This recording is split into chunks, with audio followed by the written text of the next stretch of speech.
Greetings, Mind Crafters, and welcome to another exciting Minecraft episode. My name is Kimberly Quinn, and I am your hostess with the mostest. I also have little Giovanni right here, our golden retriever.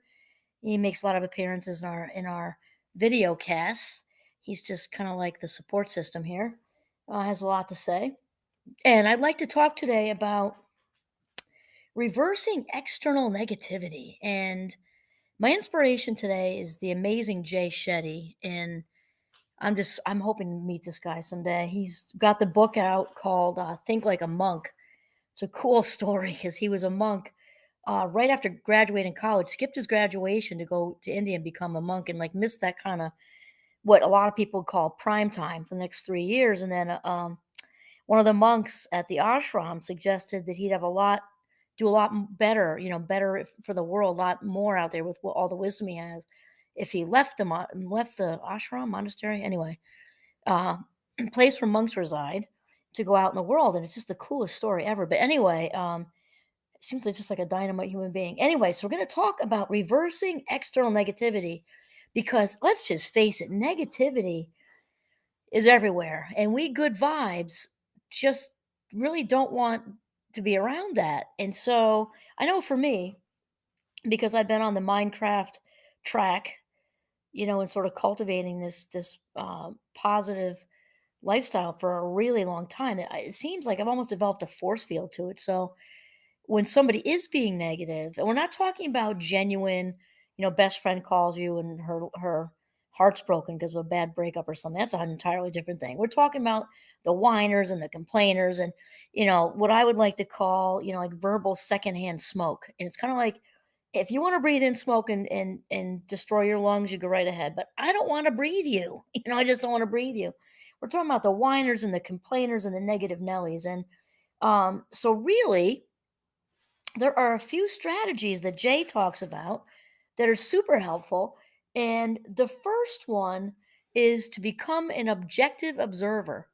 And it's also similar to, I know they talk about it in 12 step programs, is that there's a lot of emphasis on sort of detaching from people with bad behavior or making bad choices. And it doesn't necessarily mean we don't love them anymore. Sometimes people we love go down a bad road, and we are sending them the love and praying, or however you want to say that, devoting mindfulness or something, sending all that their way. But sometimes we need to detach. So this is kind of on a not as deep level as that, I don't think, but it's just detaching from somebody being negative, stepping out of it, and not getting hooked. Remember we talked about shenpa a long time ago, which is a Sanskrit word for that urge we get when we just want to react.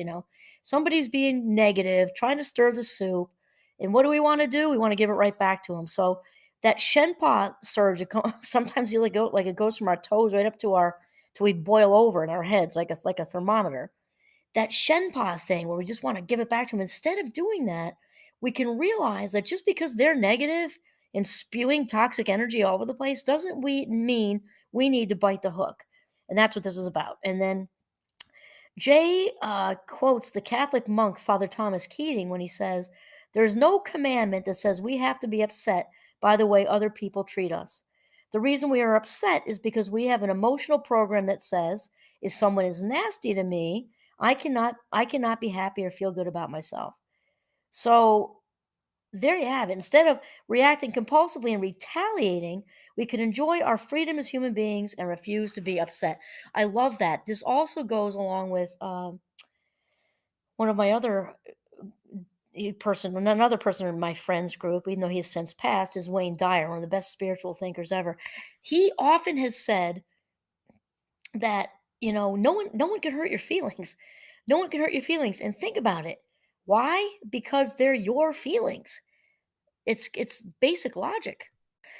And I really like how Jay brings in the non-judgment piece a lot through this book. Honestly, this book is one of the best books I think I've ever read, and that's a statement because I read voraciously, and it's just he writes like he talks, and it's you would think a book called Think Like a Monk would scare a lot of people away because you're like, oh, it just feels like too far away, but it's so relatable. Oh my God, is it so relatable?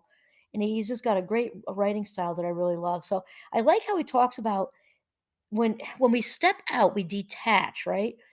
And we don't doesn't mean we need to physically walk away. It might mean that, depending on the severity. But if we're talking about your typical water cooler chat where it's rah, rah, rah, rah, it's not, like the Peanuts cartoon, wah wah wah wah wah wah. When it's that typical kind of stuff, we can smile and nod, or maybe don't even smile and nod, but just stand there and just we can mentally step out, plan what you're having for lunch. Like who cares, as long as you just don't take it in. But I like how he brings in the non-judgment piece, because we can step out, detach, not breathe in the secondhand verbal smoke, right? By realizing that negativity is a trait and not someone's identity.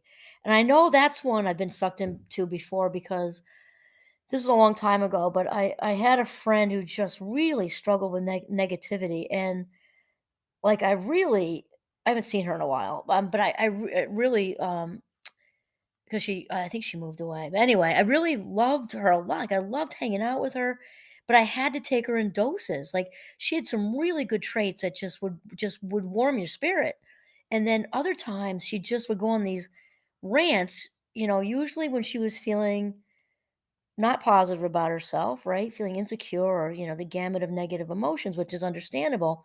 But she would stay in this place through, like, an entire visit or an entire lunch or whatever. And it was hard sometimes.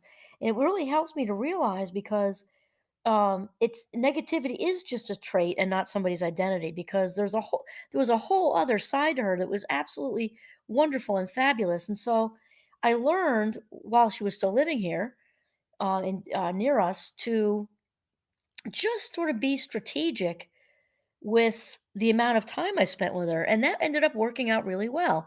And obviously, it's not anything that you announce. You just are kind of smooth and subtle and strategic, and just balance it like that. And also, I like how he says that a person's true nature can be obscured by clouds, but like the sun, it is always there. Um, any clouds can overcome any of us. We have to understand this when we deal with people who exude negative energy. I love that, because obviously, when people are feeling whole and happy and complete, they are not spewing negative energy, right? So therefore, there's some kind of brokenness or some kind of upset going on that we all have at times. And that said, we can also choose if they're being snarky and nasty at us, because just because they're broken and having difficult times does not give them a pass to stick a pin in our happy bubble either. So it's kind of this, non-judgmental observing, stepping out, stepping away, either physically or just emotionally, and realizing that our feelings belong to us, and not allowing that other person's negative energy to hurt us or disrupt our good energy going on that day. So that's really what it's about. Okay, so the first one was become an objective observer. Okay, realizing that negativity is a trait, not the person's identity. I also like how Jay says something I say a lot, actually. I was just saying it the other day, but I mean, hurt people hurt people. That's how it goes. And so that's what's happening if somebody's going after you usually. So again, it doesn't say give it a pass, but it says to be understanding. So then the next one is back away slowly. So we talked about that. That means backing away physically, or just mentally, emotionally, smiling. And then he quotes uh, the famous monk Thich Nhat Hanh, and I've listened to him on YouTube. Boy, is he good. He's a Buddhist monk who apparently has been called the father of mindfulness. I also think of John Kabat-Zinn as pretty up there too. But this monk just oozes of peace. Even looking at him through a screen, I feel peaceful after listening to him. So anyway, Thich Nhat Hanh says, "Letting go gives us freedom, and freedom is the only condition for happiness." I love that. He says, "If in our heart we still cling to anything, anger, anxiety, or possessions, we cannot be free." And then the third thing the other two I've been doing for a very long time, being the objective observer, kind of live my life that way, honestly, the best I can, to the best I can, and then backing away slowly. But this third one here is all him, and I really like it. And that's the 25-75 principle. He says, for every negative person in your life, have three uplifting people. He says, I try to surround myself with people who are better than I am in some way, happier, more spiritual. And that made me think of um like when I ski, because everybody I think who knows me by now knows how much I love to ski, and I definitely ski better when I'm with my kids who ski like the wind, you know? And there was this one time, I mean, just because I usually ski by myself because I only have an hour here and there to go, or 2 hours. But if we go away, I ski with my kids. That makes me better. But there was this once when I was up at the J Peak. I took a run with this person I was working with up there who was um, a former professional freestyler, and she and I took only, I think it was, actually it's probably more than one run. Let's say it was like 2 or 3 runs. It wasn't very much. We were on a break from work, if I remember right. And we took it, and I'm thinking, wow, that one run with Marcel changed my ski life tremendously because she was so much better than I'm. Like I'm a very decent skier, but she was, notches and notches above where I was. And wow, I mean, she just taught me how to turn on the crest of the bumps. And to this day, that was probably 10 years ago or more, maybe, or yeah, 10 or 15 years ago. And to this day, so we can surround ourselves with people who are better than us in any way. It improves us. It improves us, spiritually, sports wise, brilliance wise. I think I mentioned, I forget if that was the video cast or the audio cast. Doesn't matter. They end up in the same place anyway. And I really, I joined a mastermind group, and it's just, it was about 20 times better than I ever would have imagined. I didn't really have expectations. I think I just don't do that usually. I think it's growing up in an alcoholic home, I just don't do that. So it's half full for me. But had I imagined anything, it would have been about 20 times more amazing because the brilliance I was surrounded by was absolutely astounding. It was just incredible. And I was with them for the whole weekend.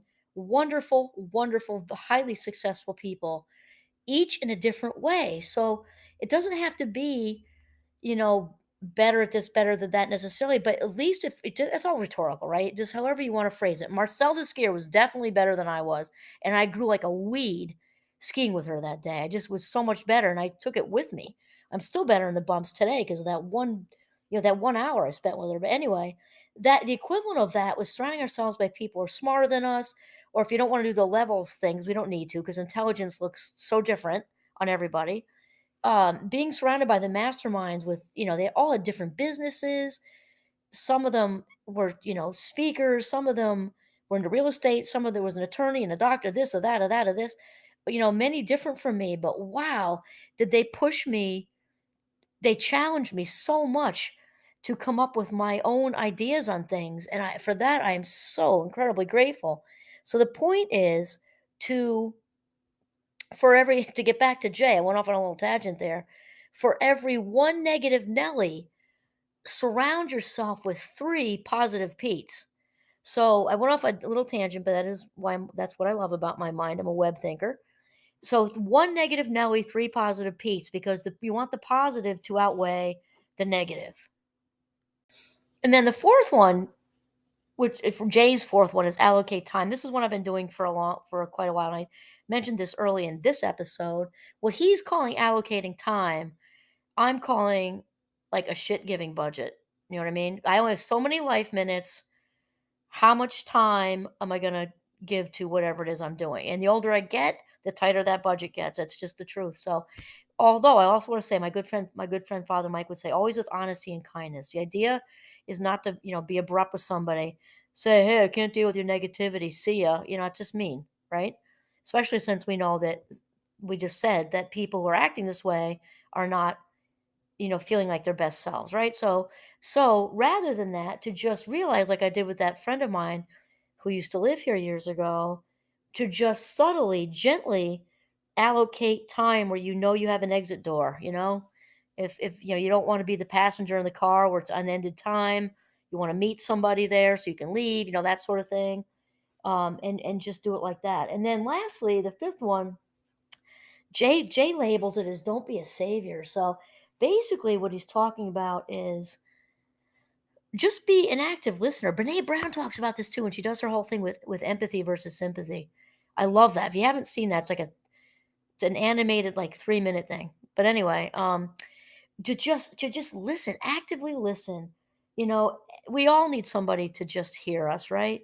It's when we start giving advice that it gets sticky and messy, and especially if they don't take our amazing advice, then we might, get pissed because we wasted our valuable life minutes and now they're not even doing what is clearly the right thing to do, that sort of thing. But just don't be a savior, just listen, just actively listen. And that can just take you so far and be so wonderfully validating for the person who's spewing their negativity. In fact, I love Jay's quote because he says, "And the sayings of the fathers, which apparently is a compilation of teachings and maxims from Jewish rabbinic tradition." I love this. There's the quote. It says, "Don't count the teeth in someone else's mouth." That's awesome. Similarly, right? We don't attempt to fix a problem unless you have the necessary skills. So just listen. We really can't go wrong being active listeners. And just remember, if it's feeling like listening to the person is like you're sucking down turpentine, then you need to find a way to detach, mentally while you're sitting there, or find a way smoothly, politely, and kindly out of the conversation.